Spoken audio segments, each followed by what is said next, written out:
Hello friends, स्वागत है आप सभी का चैतव्य क्लासेस में। डेली के एमसीक्यू सीरीज़ में आज हम लोग पॉलिटी के यानी कि राजनीति शास्त्र के कुछ क्वेश्चंस को सॉल्व करेंगे जो आपके आने वाले एग्जाम में काफ़ी ज़्यादा मददगार साबित होगा। इसमें जो हम लोग संविधान का स्रोत यानी कि संविधान में जो विभिन्न बातें हैं वो कहाँ से ली गई है, विभिन्न अनुच्छेद के अंतर्गत जो विभिन्न अधिकार आप देखते हैं जैसे कि मौलिक अधिकार, ये कहाँ से लिया गया है, इन सभी के बारे में हम लोग बात करेंगे।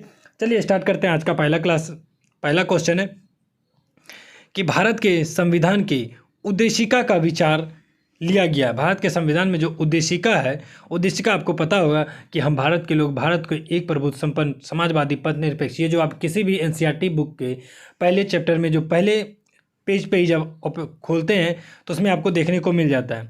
तो इसका जो आंसर है ये कहाँ से लिया गया? इटली के संविधान से, फ्रांस के संविधान से, कनाडा के संविधान से और यूएसए के संविधान से। उद्देशिका का जो विचार है यूएसए के संविधान से लिया गया। इसका जो डी नंबर आंसर है यानी कि अमेरिका के संविधान से ये लिया गया है। आपको बता दें अमेरिका के संविधान से और भी कई सारे बात ली गई है, जैसे कि उद्देशिका का विचार भारतीय संविधान में न्यायिक पुनर्विलोकन यानी कि कोई भी जो कोर्ट है यानी कि सुप्रीम कोर्ट जब देखते हैं कि अगर कोई निर्णय दे देती है तो उसके खिलाफ दोबारा उस पर विचार करना, ये चीज़ न्यायिक पुनर्विलोकन यानी कि दोबारा उस पर विचार करना, यह भी अमेरिका से दिया गया।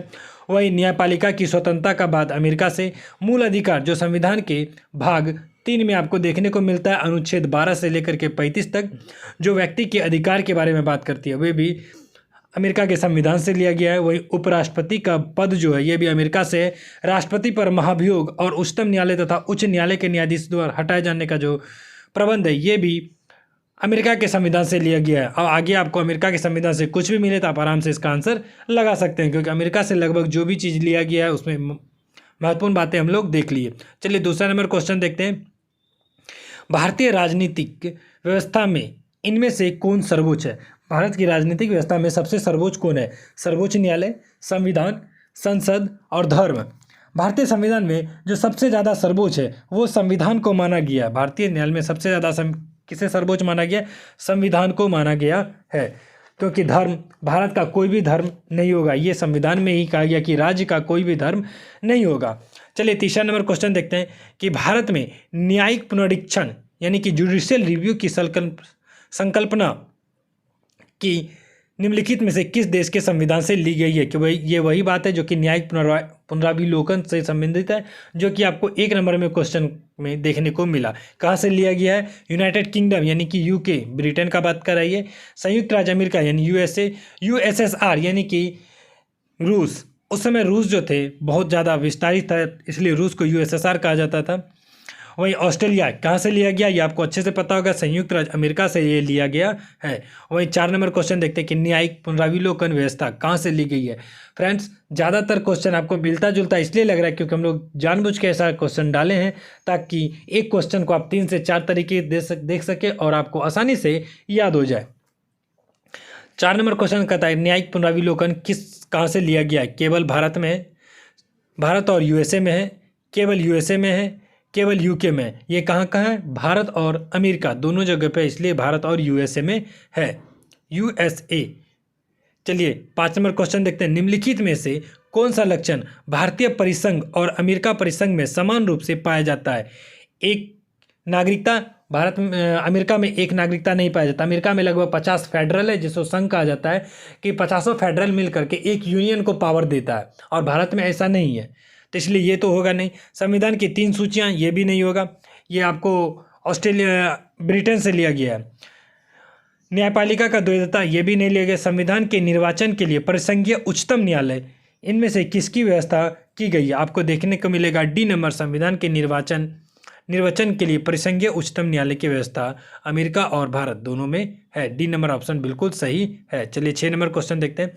भारत की संघात्मक व्यवस्था निम्नलिखित में से किस देश से संबंधित है? भारत का जो संघात्मक व्यवस्था है इनमें से किस देश से संबंधित है? कनाडा से, यूनाइटेड किंगडम यानी यूके से जिसे ब्रिटेन बोलते हैं, संयुक्त राज्य अमेरिका से या आयरलैंड से? भारत का जो संघात्मक व्यवस्था है ये कनाडा के संविधान से व्यवस्थित किया गया है। कनाडा में भी संघात्मक व्यवस्था का उल्लेख किया गया है। चलिए 7 नंबर, भारतीय संघवाद किस देश से संबंधित है? अभी जस्ट हम देखें भारतीय संघवाद किस देश से संबंधित है। USA, Canada, Australia, Germany. ये आप कमेंट में खुद बताएं, क्योंकि अभी 6 नंबर क्वेश्चन में अभी जस्ट आप देख चुके हैं इसका आंसर क्या होगा। भारतीय संविधान में राज्यों की संघ की संकल्पना को प्राप्त किया गया। भारतीय संविधान में राज्यों की संघ की संकल्पना को प्राप्त किया गया इनमें से किसके द्वारा? अमेरिका के संविधान से, ऑस्ट्रेलिया के संविधान से, ब्रिटिश नॉर्थ अमेरिकी अधिनियम से, वहीं स्विट्जरलैंड के संविधान से। ये जो है ब्रिटिश नॉर्थ अमेरिकी संविधान से लिया गया, जिसे कि कनाडा के नाम से जाना जाता है। भारतीय संविधान के अनुसार तो भारत जो है अनुच्छेद 1(1) के अनुसार ये राज्यों का एक संघ है। याद रखिएगा, भारत जो है एक यूनियन कहा जाता है। भारत को क्या कहा जाता है? UNION।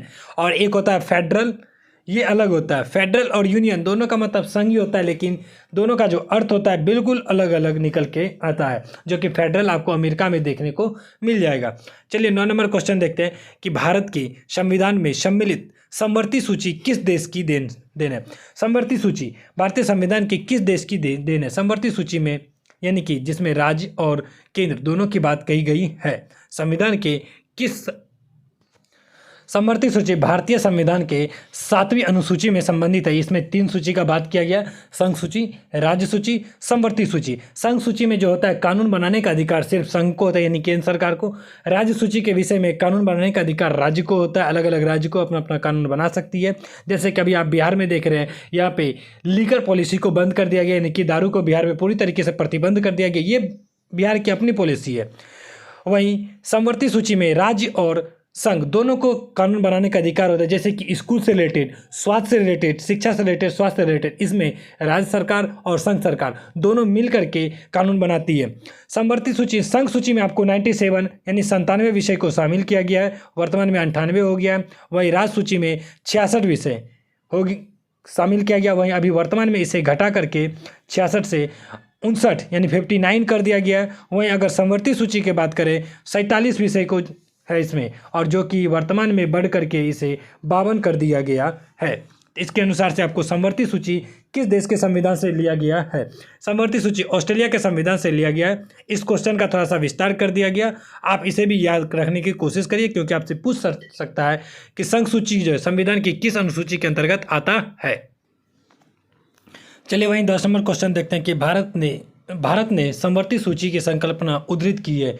इसका भी आंसर आप 9 नंबर में देखें। इसे आप जल्दी कमेंट में बताइए कि यूएसए के संविधान से, स्विट्जरलैंड से, ऑस्ट्रेलिया के संविधान से और यूएसएसआर के संविधान से। ये आप कमेंट में बताइए, क्योंकि 9 नंबर अभी अच्छे तरीके से बता दिया गया, जल्दी से बताइए।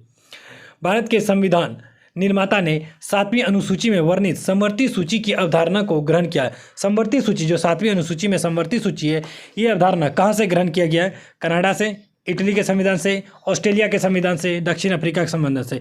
ये जो है ऑस्ट्रेलिया के संविधान से ग्रहण किया गया है। चलिए 12 नंबर क्वेश्चन देखते हैं कि भारत के संविधान में समवर्ती सूची की अवधारणा ग्रहित की गई है। ये भी अभी जस्ट क्वेश्चन देखते हैं, यह कहाँ से ग्रहण किया गया? ऑस्ट्रेलिया के संविधान से ग्रहण किया गया है। चलिए 13 नंबर क्वेश्चन देखते हैं। भारतीय संविधान में राज्य के नीति निर्देशक तत्वों की संकल्पना किस देश के संविधान पर आधारित है? भारतीय संविधान में राज्य में नीति निर्देशक तत्व ऐसे तत्व होते हैं जो कि इसे अगर एक वर्ड में समझा जाए तो ये कल्याणकारी राज्य की बारे में बताता है। यानी कि अगर राज्य चाहे किसी व्यक्ति को दे, वो अधिकार दे या ना दे, ये राज्य पे निर्भर करता है। जबकि आप मौलिक अधिकार के बारे में देखते हैं कि ये हमें राज्य को प्रदान करना ही पड़ेगा हमें, यानी कि राज्य हमें प्रदान करेगी। इसके खिलाफ हम लोग, अगर इसकी अवहेलना होती है, हम लोग सुप्रीम कोर्ट तक का दरवाज़ा खटखटा सकते हैं। जबकि वहीं पे देखा जाए नीति निर्देशक तत्व के बारे में, इसके मामले में हम लोग सुप्रीम कोर्ट नहीं जा सकते हैं, किसी भी प्रकार के न्यायालय में इसमें हस्तक्षेप नहीं करती। ये राज्य सरकार की ये काम है। जैसे कि आपको देख ले कि अभी आज वर्तमान में आपको पता होगा कि संविधान के अनुच्छेद 44 जो कि समान सिविल संहिता के बारे में बताता है, यूनिफॉर्म सिविल कोड के बारे में बताता है, जो कि वर्तमान में कई सारे राज्यों में आपको देखने को मिल रहा है कि लागू किया जा रहा है। जैसे कि उत्तराखंड, असम, और आज़ादी से पहले अगर कोई राज्य था इसको अपनाने वाला, तो गोवा शुरू से ही इसे अपना रहा है। समान सिविल संहिता क्या होता है कि आपको बता दें, अगर एक राज्य कोई चीज़ को अपनाता है, अगर पूरे देश में ये लागू हो जाता है, तो जैसे कि अगर बिहार में ये लागू हो गया, अभी दारू पॉलिसी बंद है, यानी कि दारू को प्रतिबंध किया गया, अगर यही समान सिविल संहिता पूरे देश में लागू होती तो इसके मतलब से पूरा देश के सभी राज्यों में इस चीज़ को बंद कर दिया जाता है। यानी कि एक राज्य अगर किसी चीज़ पे प्रतिबंध लगाता है तो वो पूरे देश में लागू हो जाता है। वहीं आपको पंचायत से रिलेटेड बात देखें तो ये भी अनुच्छेद 40 में आपको दिखता है। वहीं समान कार्य के लिए समान वेतन की सहायता के बात में देखें तो वे भी आपको नीति निर्देशक सिद्धांत में आपको देखने को मिलता है। नीति निर्देशक सिद्धांत संविधान के अनुच्छेद 36 से लेकर के अनुच्छेद 51 तक नीति निर्देशक तत्व के बारे में बात करती है और ये जो है संविधान के भाग 4 के अंतर्गत आती है। ये जो किस देश से लिया गया है देखते हैं, फ्रांस से, आयरलैंड से, जापान से और यूएसएसआर से। ये आपको आयरलैंड से लिया गया है। वहीं 14 नंबर क्वेश्चन देखते हैं कि भारतीय संविधान में अन्य देशों के संविधान से कुछ विशिष्टताओं को लिया गया है और किस देश का राज्य के नीति निर्देशक तत्व के निर्माण में योगदान। अभी जस्ट देखें आयरलैंड। चलिए एक दो बात और जान लेते हैं कि आपको जस्ट ऑस्ट्रेलिया के बारे में जब हम पढ़े तो ऑस्ट्रेलिया से क्या क्या बात ली गई है। संसद के दोनों सदनों की संयुक्त बैठक, संसद का दोनों सदनों का जब संयुक्त बैठक अनुच्छेद 108 के तहत जब राष्ट्रपति बुलाता है, आपको पता होगा जब सत्र चालू होता है तो सबसे पहले राष्ट्रपति दोनों सत्रों को राज्यसभा और लोकसभा, राज्यसभा का विकल्पन अनुच्छेद 81 में कहा गया है और लोकसभा राज्यसभा 80 में और लोकसभा 81 में बात कही गई है।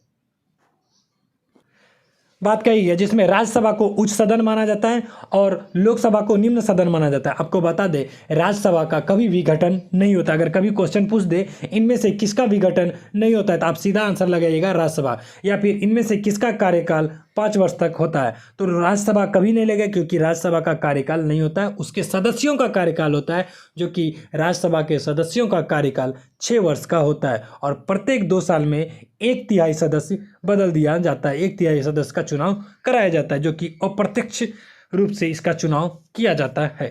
चलिए आगे बढ़ते हैं 15 नंबर क्वेश्चन।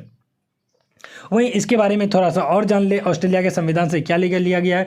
उद्देशिका की जो भाषा है वो भी ऑस्ट्रेलिया के संविधान से लिया गया है। याद रखिएगा जो उद्देशिका है ये कहाँ से लिया गया है, ये अमेरिका से लिया गया। यानी कि उद्देशिका का जैसे कि हम मान लीजिए एक कोई चीज़ का विचार आया हमारे मन में कि ये चीज़ हमें करना है, तो ये विचार कहाँ से उत्पन्न हुआ, कोई दूसरे जगह से उत्पन्न हुआ, तो ये विचार जो है अमेरिका से उत्पन्न हुआ, लेकिन उसमें जो भाषा का अनुरूप तैयार किया गया है ये आपको ऑस्ट्रेलिया के संविधान से इस अनुरूप को तैयार किया गया है।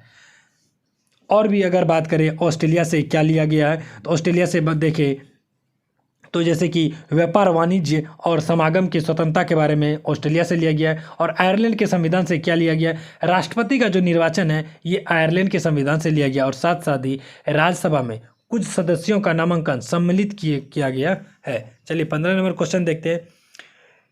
राज्यसभा के गठन में प्रतिमा, अनुभव एवं सेवा को प्रतिनिधित्व देने में भारतीय संविधान के निर्माता निम्नलिखित उदाहरण से प्रभावित है।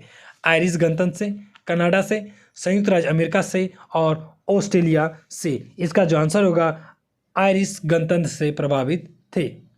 चलिए 16 नंबर क्वेश्चन देखते हैं कि भारतीय संविधान में सन्निहित मूल अधिकारों का अवधारणा किस देश के संविधान से ग्रहण किया गया। मूल अधिकारों का अवधारणा संयुक्त राज्य अमेरिका से ग्रहण किया गया है। शुरू में बता दिया गया था कहाँ से, संयुक्त राज्य अमेरिका से। मूल अधिकार वैसे अधिकार होते हैं जो राज्य द्वारा हमें प्राप्त कराया जाता है, जो कि हमारा मूल अधिकार होता है। जैसे कि हम किसी जाति को माने ना माने, हम किसी भी धर्म को अपनाएं, जो कि अनुच्छेद 25-26 में धर्म से रिलेटेड है। राज्य का ये कर्तव्य है कि वह हमें शिक्षा प्रदान कराए, ये भी मौलिक अधिकार है हमारा।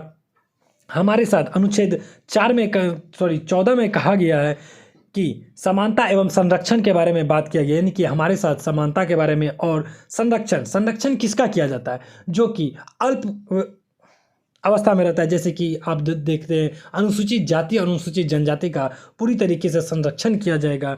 इस प्रकार के बारे में बात किया गया है संविधान के मौलिक अधिकार में। मौलिक अधिकार जो है अनुभाग 3 अनुच्छेद 12 से लेकर के अनुच्छेद 35 तक संविधान में मौलिक अधिकार की बात करता है। वही 17 नंबर क्वेश्चन देखते हैं कि भारतीय संविधान में मूल अधिकार का विचार कहाँ से लिया गया। अभी जस्ट देखिए कहाँ से लिया गया, अमेरिका से लिया गया है। चलिए 18 नंबर क्वेश्चन देखते हैं। मौलिक अधिकार की अवधारणा ली गई है, ये भी क्वेश्चन सेम है, कहाँ से, अमेरिका के संविधान से ली गई है। वहीं 19 नंबर क्वेश्चन देखा जाए तो नंबर क्वेश्चन देखिए, लिखित संविधान का प्रारंभ किस देश से हुआ। आपको बता दें अगर संविधान सबसे पहले संविधान कहीं पे हुआ तो वो यूके यानी ब्रिटेन में सबसे पहले संविधान, और ब्रिटेन में लिखित संविधान का साक्ष्य नहीं है। लेकिन लिखित संविधान के बारे में इसमें बात कही गई। लिखित संविधान कहाँ से लिया गया? लिखित संविधान सबसे पहले अमेरिका में लाया गया था, यानी कि सबसे पहले लिखित संविधान के बारे में बात करें अमेरिका में, और यह विश्व का सबसे छोटा संविधान लिखित संविधान है। विश्व का सबसे छोटा लिखित संविधान जिसमें मात्र 7 अनुच्छेद है। वहीं भारतीय संविधान के बारे में देखें तो सब क्लाउज और क्लाउज मिला करके लगभग 400 प्लस अनुच्छेद हो जाता है। ऐसे देखें तो लगभग इसके निर्माण के समय इसमें 395 अनुच्छेद थे, वहीं 22 भाग था। चलिए आगे देखते हैं 20 नंबर क्वेश्चन, जो कि आज का लास्ट क्वेश्चन है। भारतीय संविधान में मौलिक कर्तव्यों का विचार लिया गया। भारतीय संविधान में जो मौलिक कर्तव्य है इसका विचार कहाँ से लिया गया? अमेरिकी संविधान से, ब्रिटिश संविधान से, रूस के संविधान से, वहीं फ्रांस के संविधान से। भारतीय संविधान में जो मौलिक कर्तव्य का बात है ये रूस के संविधान से लिया गया है। कहाँ से लिया गया? रूस के संविधान से। और भी कई सारे बात, जैसे कि आपातकालीन की स्थिति, भारतीय संविधान में जो अनुच्छेद 352, 356 के तहत आपातकाल लगाया जाता है, ये कहाँ से लिया गया है? ये आपको जर्मनी के संविधान से लिया गया है। आपातकाल की शक्ति कहाँ से लिया गया? जर्मनी से लिया गया। वहीं फ्रांस के संविधान से बात करें तो प्रस्तावना में जो स्वतंत्रता, समता और बंधुता का आदर्श वक्त देखने को मिलता है, ये आपको फ्रांस के संविधान से लिया गया। वहीं अगर जापान का बात करें तो यहाँ के संविधान से विधि द्वारा स्थापित प्रक्रिया, हम लोग बात करते हैं कि किसी भी कार्य को विधि द्वारा स्थापित प्रक्रिया के अनुसार कार्य को लागू किया जाएगा। ये जो शब्द है कहाँ से लिया गया? जापान से लिया गया है। वहीं दक्षिण अफ्रीका से बात करें तो संविधान में जो संशोधन किया जाता है तो दक्षिण अफ्रीका के संविधान से ये बात ली गई है कि किसी भी मामले में अगर हम संविधान में संशोधन करें तो इसकी व्यवस्था दक्षिण अफ्रीका से लिया गया है। धन्यवाद फ्रेंड्स, आप लोगों का हमारे साथ जुड़े रहने के लिए। आपके लिए ये क्लास कई सारे एग्जाम में एक प्रकार से समझिए तो बूस्टर का काम करेगी, यानी कि बहुत ज़्यादा आपको अच्छे से अनुभव कराएगी। वहाँ की आपको इससे रिलेटेड ज़्यादातर क्वेश्चन आप देखेंगे आपसे सॉल्व हो जाएगा। धन्यवाद, मिलते हैं अगले क्लास में हम लोग फिर से।